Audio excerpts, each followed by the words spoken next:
Alors que le dossier du coach semble être enfin réglé avec l'annonce d'un accord entre l'OM et Marcelino par de nombreux médias, le mercato va enfin pouvoir s'activer dans le sens des arrivées, même si on imagine qu'ils ont déjà évoqué pas mal de choses relatives au mercato pendant les discussions avec le nouveau coach. Dans cette vidéo, on va revenir sur les informations mercato avec la confirmation de l'intérêt de l'OM pour Kondogbia, la piste Saïs qui semble de plus en plus concrète, on parlera également d'autres pistes mercato dans le même temps, avec également un focus sur le départ de Milik. De votre côté, pensez-vous que Kondogbia serait une bonne recrue pour l'OM? J'attends vos avis en commentaire. On commence directement par deux nouvelles pistes chez les jeunes. Foot Mercato expliquait mardi que l'OM avait formulé une offre de contrat professionnel à Kélian Le Pironek, jeune milieu de terrain de 17 ans qui évoluait jusqu'à présent avec les U17 d'Amiens dont il était d'ailleurs le capitaine, et qui viendra probablement dans le but de renforcer les U19 dans un premier temps avant de tenter de se faire une place dans le groupe pro. Ce n'est pas le seul joueur qui pourrait signer son contrat pro à l'OM, on parlait d'Alexis Kabamba dans l'un des derniers épisodes, et pour lui ce serait quasiment bouclé, et Foot Mercato cite un autre nom, celui de Kerel Chikambu, milieu de terrain de 17 ans qui va quitter le PSG dans les prochains jours pour signer son premier contrat pro à l'OM. Un accord serait en tout cas très proche entre les deux parties, il y a une volonté de renforcer les U19 en vue de la potentielle Youth League 2023-2024, mais ça suppose de passer le troisième tour préliminaire et les barrages cet été. Trois recrues qui se rapprochent à grands pas et qui illustrent bien la volonté de Longoria d'amener un peu plus de qualité dans les équipes de jeunes, en espérant surtout qu'on finisse par en voir quelques-uns chez les pros, sachant que la politique de post-formation ne porte pas vraiment ses fruits pour le moment. Le club avait d'ailleurs annoncé les jeunes qui étaient libérés cet été, et on y retrouve notamment Ghebreyesus qui a été recruté pour 1 million d'euros, et qui part libre sans jamais avoir joué le moindre match professionnel sous les couleurs marseillaises. Pour Ben Seguir, Nadir, Elmaz et même Niakossi, c'est pas beaucoup mieux en termes de temps de jeu, il y a aussi de nombreux départs au sein de la génération 2005 et on imagine que la direction va continuer à se renforcer dans cette catégorie d'âge dans les prochaines semaines. On enchaîne sur la piste qui mène à Bilal El Khanous. ActuFoot Maroc nous dit que l'OM suit son profil avec attention en vue d'un transfert cet été, une perspective qui pourrait plaire aux joueurs parce qu'il avait dit dans une interview qu'il était supporter de l'OM. Pour ceux qui ne le connaissent pas, c'est un milieu offensif de 19 ans, il joue à Genk et il faisait d'ailleurs partie de la liste du Maroc pour la dernière Coupe du Monde. Avec son club, il sort d'une saison à 41 matchs, la plupart comme titulaire avec un but et 5 passes D au compteur. Transfer Market l'estime à 13 millions d'euros avec 4 ans de contrat restant.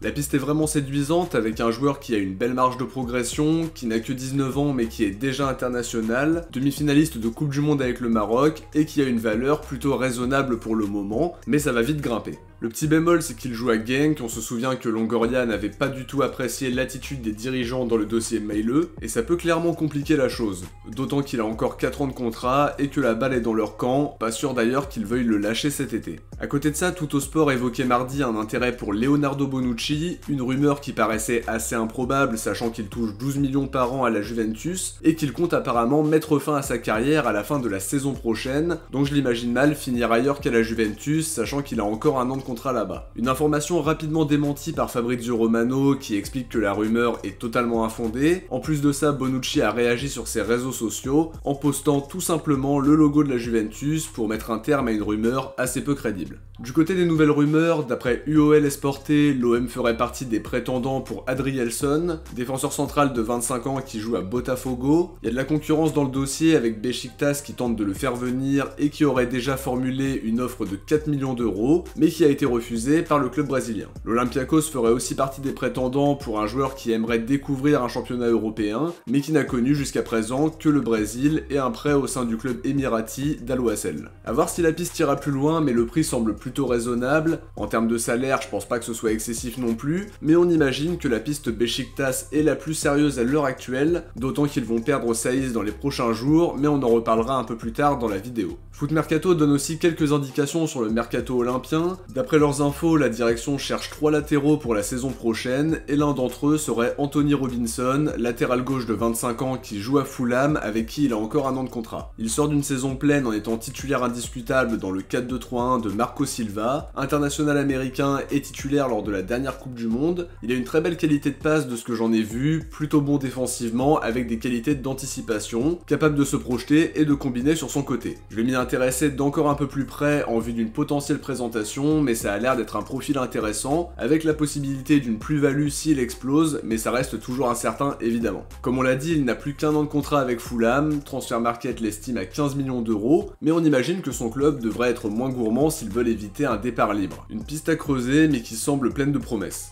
Du côté de Ruben Blanco, Noticias Celta affirme que l'OM veut le conserver pour la saison prochaine, à tel point que la direction compte lui proposer un contrat de 4 ans et que les négociations se situent autour de 2 millions d'euros. C'est une somme très raisonnable pour un gardien qui a certes très peu joué cette saison parce que la hiérarchie était plus que claire avec Pau Lopez, seulement je l'ai quand même trouvé très bon sur sa ligne, moins dans le jeu au pied, mais s'il y a une vraie concurrence installée, pourquoi pas le conserver. Après on peut se questionner sur l'avenir de Simon, j'imagine un prêt cet été avant qu'il devienne numéro 2 la saison d'après pour tenter de se faire sa place, mais si Blanco signe vraiment pour 4 ans, ça lui ferme totalement la porte. A voir ce que ça va donner, mais la direction semble plutôt satisfaite par le prêt de Ruben Blanco, qui a été très professionnel même si son rôle était clair. Le dossier Milik a aussi rendu son verdict, les deux clubs ont officialisé le transfert de l'attaquant polonais pour 6,3 millions plus 1,1 million de bonus qui seront activés probablement selon le nombre de matchs joués. On peut ajouter le prêt payant de 800 000 € la saison dernière, et finalement ça fait une vente à 7,5 millions. Pour un joueur comme Milik, ça paraît vraiment très faible, mais il y avait certainement un gentleman agreement si la Juventus venait le chercher.